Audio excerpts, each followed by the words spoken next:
जानकी चट्टी market में यमुना नदी पर बना पुल क्रॉस करते ही सिर्फ 1 किलोमीटर दूर समुद्र तल से 2650 मीटर की ऊंचाई पर बसा एक सुंदर सा गांव खरसाली, जिसे खुशी मठ भी कहा जाता है। यह गांव जितना खूबसूरत है उतना ही इसका आध्यात्मिक महत्व भी है।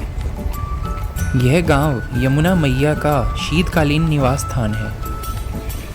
शीतकाल में जब अत्यधिक बर्फबारी के कारण यमुनोत्री धाम के कपाट बंद हो जाते हैं, तब यमुना मैया की डोली 6 माह के लिए यहीं निवास करती है। पुल से खरसाली गांव तक जाने के लिए एक मोटरेबल मार्ग बना हुआ है। इसी गांव में है भारत का सबसे पुराना शनि मंदिर। पुराणों के अनुसार शनि और यमुना दोनों ही सूर्य की संतानें हैं। यमुना संज्ञा की पुत्री और शनिदेव छाया के पुत्र हैं। दोनों ही भाई बहन हैं। जब यमुनोत्री धाम के कपाट खुलते हैं तब शनिदेव की डोली यमुना जी की डोली के साथ यमुनोत्री जाती है। धाम के कपाट खुलने के बाद उसी दिन शनिदेव की डोली खरसाली लौट आती है। इसी तरह भाई दूज वाले दिन जब यमुनोत्री धाम के कपाट बंद होते हैं तब खरसाली से शनिदेव की डोली यमुनोत्री जाती है। वहाँ से शनिदेव की अगुवाई में ही यमुना जी की डोली खरसाली आती है। फिर शीतकाल के लिए भाई बहन के विग्रह को अपने अपने मंदिर में विराजमान कर दिया जाता है।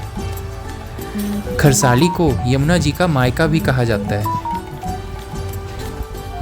शीतकाल के दौरान खरसाली में माँ यमुना के दर्शनों का वही महत्व है जो यमुनोत्री धाम में दर्शनों का। मान्यता है कि खरसाली में माँ यमुना और शनिदेव के दर्शन करने से यम यातना से मुक्ति मिल जाती है। जो तीर्थयात्री यमुनोत्री धाम की चढ़ाई नहीं चढ़ पाते, वो शीतकाल में खरसाली पहुंचकर माँ यमुना के दर्शन कर सकते हैं। खरसाली गांव यमुना नदी के किनारे बहुत ही सुरम्य वादियों में बसा हुआ है। खरसाली से बंदरपूंछ, सप्तऋषि, कालिंदी, माला और भीमथाच जैसी चोटियों के दर्शन भी होते हैं।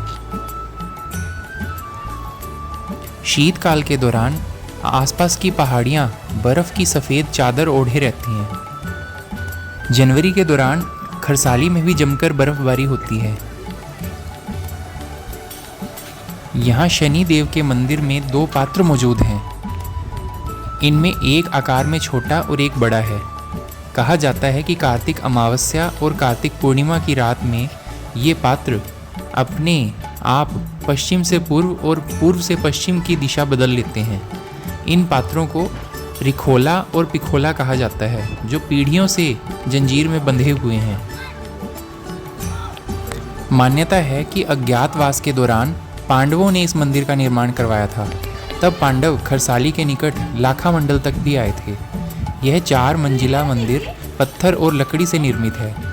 कई भूकंप व आपदाएं झेल चुका है। स्कंद पुराण के केदार खंड में उल्लेख है कि इसी स्थान पर बेखल के पेड़ के नीचे शनिदेव प्रकट हुए थे।